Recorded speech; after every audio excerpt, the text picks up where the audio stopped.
Assalamualaikum warahmatullahi wabarakatuh. Untuk pertemuan ketiga kali ini kita akan membahas mengenai materi distribusi frekuensi, histogram, poligon, dan ogive.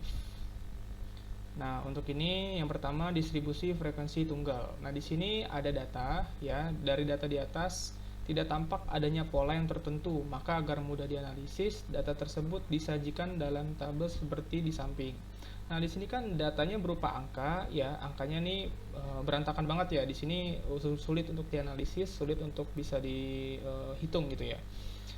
Maka dari itu kita buat tabel seperti yang di samping. Nah, di sini ada kolom nilai dan kolom frekuensi. Nah, nilai ini adalah angka yang terdapat pada data ya. Frekuensi adalah jumlah angka yang terdapat pada data tersebut. Misalnya gini. Di sini ada angka 3, di mana 3 ini frekuensinya 1, atau banyaknya angka 3 di data tersebut itu hanya 1. Nah, untuk angka 4 ya, di sini frekuensinya 7, artinya di data tersebut angka 4 itu ada sebanyak 7 angka. Seperti itu. Itu yang dinamakan frekuensi. Itu tugas yang sebelumnya kan teman-teman juga udah saya berikan tugas mengenai tabel frekuensi juga ya, pernah mengisi ini juga kan, pasti sudah paham lah. Nah, kemudian distribusi frekuensi kelompok. Nah, di sini ada data. Perhatikan contoh data hasil nilai pengerjaan tugas matematika dari 40 siswa kelas 9 berikut ini. Ini ada data ya, angkanya di sini ada 40 siswa berarti ya, berarti ada 40 angka di sini, 40 data. Apabila data di atas dibuat dengan menggunakan tabel distribusi frekuensi, maka penyelesaiannya akan panjang. Oleh karena itu dibuat tabel frekuensi dengan langkah-langkah sebagai berikut. Nah, ini ada langkah-langkahnya nih untuk bisa membuat distribusi frekuensi kelompok. Nah, ini datanya Kadir tulis lagi yang di atas supaya bisa mudah kita dalam pengerjaannya. Nah, di sini langkah-langkahnya yang pertama, menentukan range atau jangkauannya, yaitu rumusnya nilai tertinggi dikurangi nilai terendah. Nah, di sini kan bisa kita lihat ya, nilai tertingginya ini adalah 81. Nih, di sini kan nilai tertingginya 81. Sebentar. Nah, nih nilainya tertingginya 81 dan nilai terendahnya adalah 66. Di mana untuk mencari range 81 dikurangi 66 hasilnya 15. Kemudian untuk menentukan banyaknya kelas, ini adalah rumusnya nih. 1 ditambah 3,3 log n, di mana n kurang tulisan di sini. Di mana n adalah banyaknya data. Tadi kan siswanya ada 40 ya, berarti n-nya 40. 1 ditambah 3,3 log 40. Nah, untuk mencari hasil dari log 40 ini kalian bisa menggunakan kalkulator karena sulit untuk menghitung tanpa itu ya. Di sini hasilnya 1,602. Kita kalikan 3,3 hasilnya 5,28, kita jumlahkan 1 hasilnya 6,28. Nah, ini angkanya nggak boleh desimal. Jadi kita bulatkan menjadi 6 kelas gitu ya. Ini banyaknya kelas adalah ada 6. Nah, kemudian yang ketiga menentukan panjang kelas atau range. Panjang kelas, berarti interval ya. Panjang kelas itu adalah interval. Rumusnya, range dibagi banyaknya kelas. Tadi kan kita sudah menemukan range-nya itu 15. Ya kan? Yang tadi nilai tertinggi dikurangi nilai terendah dan banyaknya kelas. Tadi ada 6 kelas. Ya kan? Kemudian kita bagi hasilnya 2,5. Ini kita bulatkan menjadi 3. Karena kan tadi angkanya nggak boleh desimal, jadi kita bulatkan. Nah, di sini dalam bentuk tabelnya ini kita bisa lihat di sini ya nilainya berbentuk interval. Ya kan? 66 sampai 68. Jadi gini.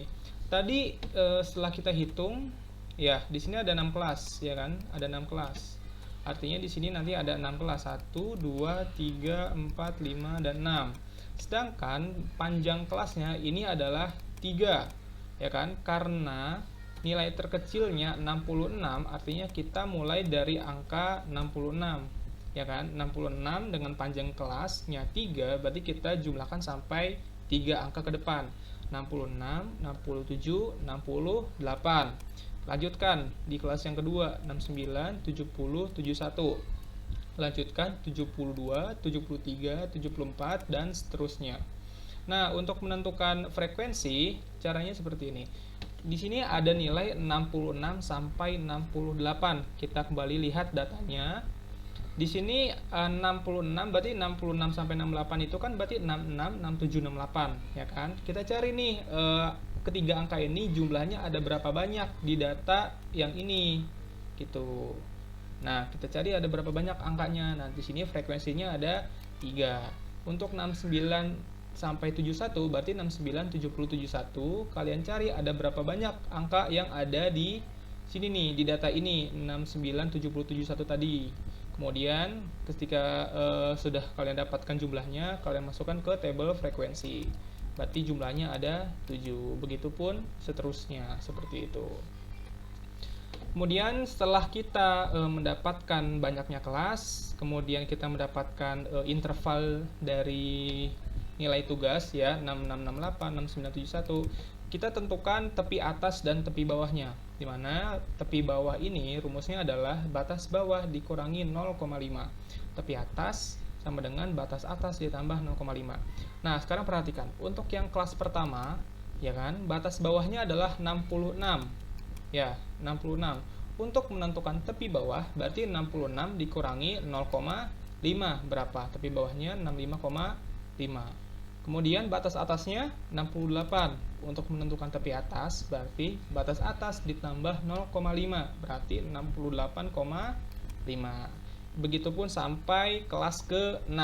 Kalian hitung dengan cara yang sama menggunakan rumus yang di atas seperti ini. Seperti itu.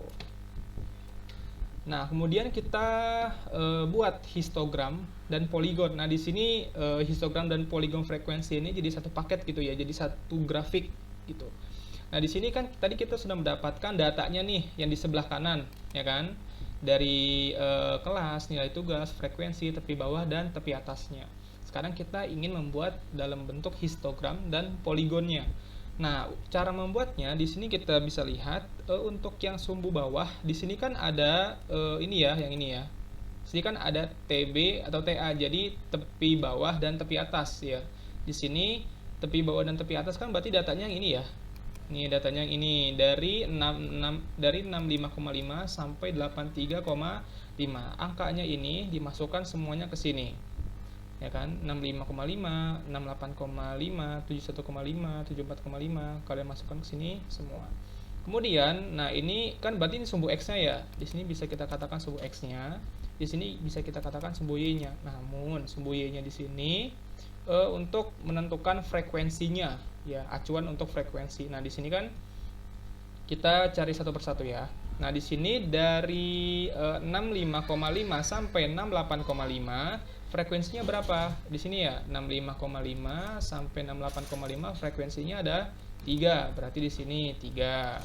Ya kan? 3. Nah, 68,5 sampai 71,5 frekuensinya berapa? Mana? 68,5 sampai, nah berarti ini ya, frekuensinya ada 7. Berarti di sini 7. Nah, kemudian 71,5 sampai 74,5 ini ya, 71,5 sampai 74,5 frekuensinya ada 18 seperti ini. Nah, dan seterusnya sampai kelas ke-6. Kemudian setelah kita buat kotak-kotak seperti ini ya, persegi panjang seperti ini, ya kan, persegi panjang seperti ini. Kemudian kita buat titik-titik di tengah-tengahnya ini. Nih, titik di tengah persegi panjangnya. Kita buat titik-titiknya, ya, sampai di ujung bawah sini. Ya, di pertengahan ujung bawah sini. Kemudian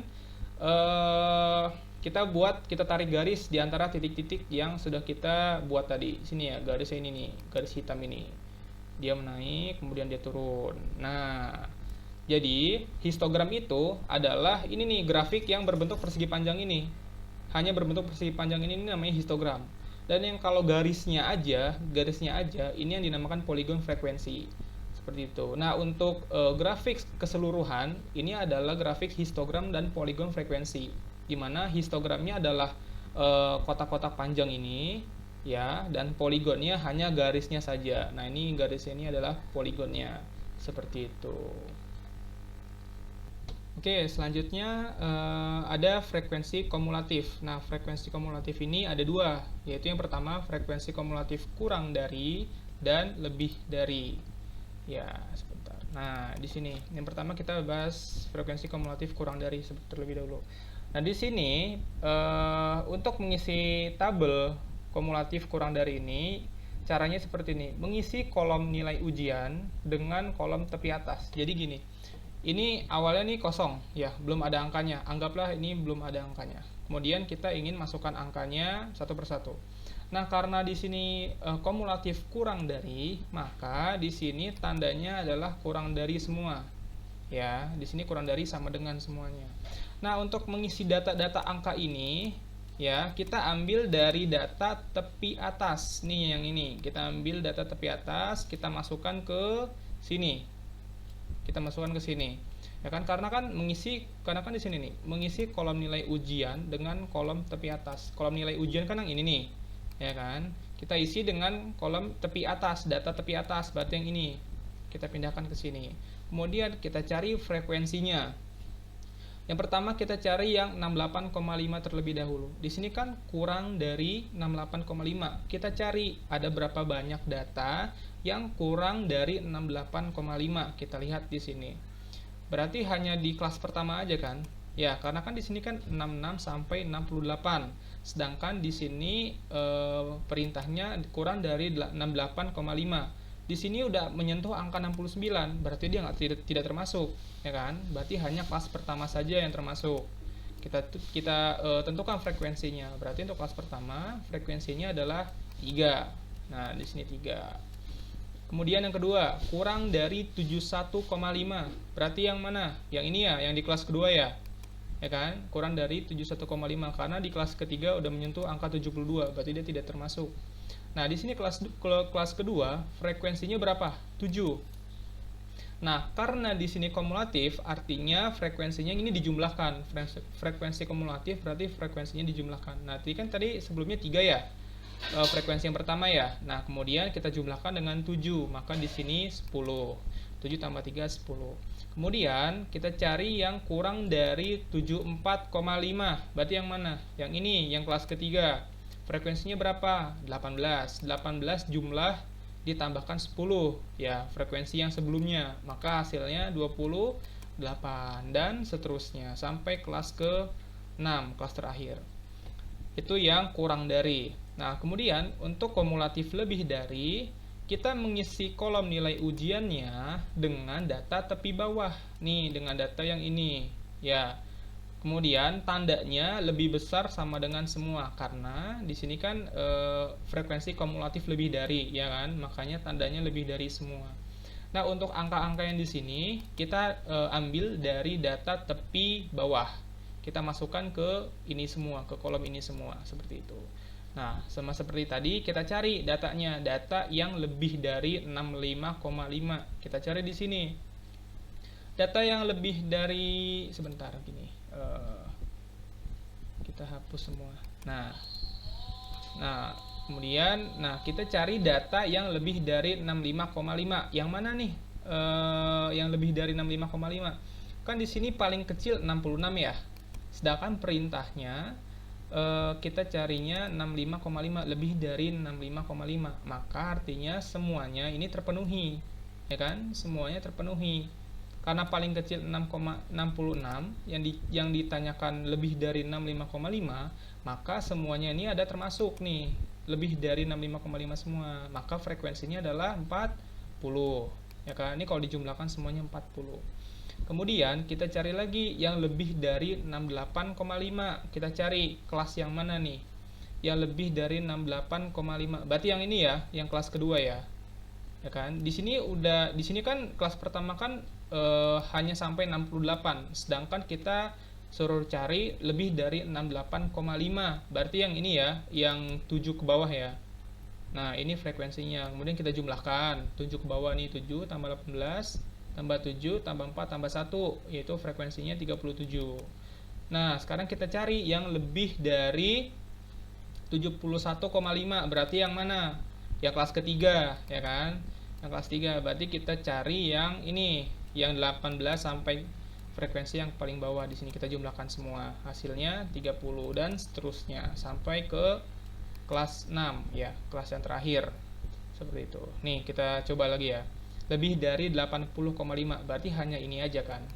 Ya enggak? Di sini kan paling ini kan paling besar kan 80, sedangkan yang ditanya 80,5. Berarti hanya ini aja nih yang termasuk. Frekuensinya berapa? Frekuensinya 1, sisanya seperti itu. Nah, di sini kita akan membahas OGIF. Nah, di sini ada dua, OGIF naik dan OGIF turun. OGIF naik apabila grafik disusun berdasarkan distribusi frekuensi kumulatif kurang dari. Sedangkan yang turun berdasarkan distribusi frekuensi kumulatif lebih dari. Nah, di sini kita lihat gambarnya. Nah, di sini kan kita tadi udah mencari ya. Di sini data ini adalah data distribusi frekuensi kurang dari. Ya, kita bisa lihat di sini tandanya kurang dari semua, ya kan? Nah, sekarang kita buat grafiknya. Nah, grafik yang bawah ini menunjukkan nilai ujian. Berarti untuk kolom nilai ujian ini sumbu yang bawah, atau kita bisa katakan dia sumbu X-nya. Nah, untuk sumbu Y-nya dia menyatakan frekuensi. Berarti yang ini ya. Ini sumbu Y-nya nih. Kita masukkan ke grafik sumbu Y, atau kita misalkan sebagai grafik frekuensi. Nah, kemudian kita masukkan angkanya. Ini mudah nih, tinggal dimasukin aja sih, ya kan? 68,5, 71,5, 74 sampai 83,5. Kita masukkan satu persatu. Frekuensinya ke atas ya, berarti 3, 10, 28, 35 sampai 40. Nah, di sini ya dicocok-cocoki aja, ya kan? Di sini kan 68,5, ya kan? Frekuensinya berapa? 3, berarti di sini. Gitu. Di sini data nilai ujiannya 71,5, frekuensinya berapa? 10, berarti di sini gitu. Ya kan? Ini titik pertemuan nih, titik pertemuan antara sumbu X dan sumbu Y-nya. Nah, di sini 74,5 frekuensinya berapa? 28, berarti di sini. Frekuensi 28 dengan nilai 74,5, berarti di sini. Nah, ini titik temunya. Kita buat titik sampai ke nilai 83,5 dengan frekuensi 40. Berarti di sini nih titik temunya. Ya kan? Nah, titik-titik temu ini kita hubungkan garis. Ya, kita hubungkan garis. Nah, ini garis hitam ini. Nah, dia naikkan garisnya ini naikkan dari awal sampai akhir, dia bentuknya naik. Nah, makanya disebut OGIF naik, atau bisa dibilang OGIF positif gitu ya. OGIF positif. Nah, untuk yang OGIF turun, dia dari distribusi frekuensi kumulatif lebih dari. Nah, ini kita bisa lihat tandanya lebih dari semua, ya kan? Lebih dari semua. Ini frekuensinya. Sama seperti tadi, kita buat grafiknya. Untuk sumbu X-nya, yaitu kita anggap nilai ujian, data nilai ujian, kita masukkan ke sini semua data-datanya yang pada kolom nilai ujian ini, ya kan? Kemudian untuk sumbu Y-nya, ya, untuk sumbu Y-nya ini kita masukkan frekuensi. Sama seperti tadi. Nah, ini tinggal dihubung-hubungkan saja. Untuk nilai 65,5 kan berarti frekuensinya 40, berarti di sini. Ya kan? Kalau untuk 68,5 berarti frekuensi di 37, berarti di sini, ya kan? Sampai ke data 80,5. Nah, ini titik-titik yang titik temu ini kita hubungkan dengan garis. Kita hubungkan dengan garis. Nah, ternyata garisnya menurun. Nah, di sini garisnya menurun. Nah, di sini disebut OGIF turun atau OGIF negatif. Seperti itu. Ya. Nah, ini untuk pertemuan kali ini materinya cukup sampai di sini dulu. Nah, selanjutnya di sini Kak Dery akan memberikan kuis, easy quiz namanya. Ini artinya kuis yang mudah gitu, mudah untuk dijawab gitu kan. Nah, di sini pertanyaannya, untuk menentukan banyak kelas, rumus apakah yang digunakan? Tadi sudah Kak Dery jelaskan, makanya pasti kalian bisa menjawab ini. Kirimkan jawaban teman-teman ke WA kakak, langsung jawabannya saja. Kuis ini adalah bentuk absensi kalian. Jadi, kakak akan mengabsen kalian melalui kuis ini. Ini adalah kuis yang sangat mudah, yang pasti kalian semua bisa menjawab tugas inilah, kuis ini gitu. Nah, jawaban yang benar akan diberi poin tambahan di tugas yang akan kakak berikan pada materi ini gitu. Oke. Nah, untuk pertemuan kali ini cukup sampai di situ saja. Sekian dari kakak. Assalamualaikum warahmatullahi wabarakatuh.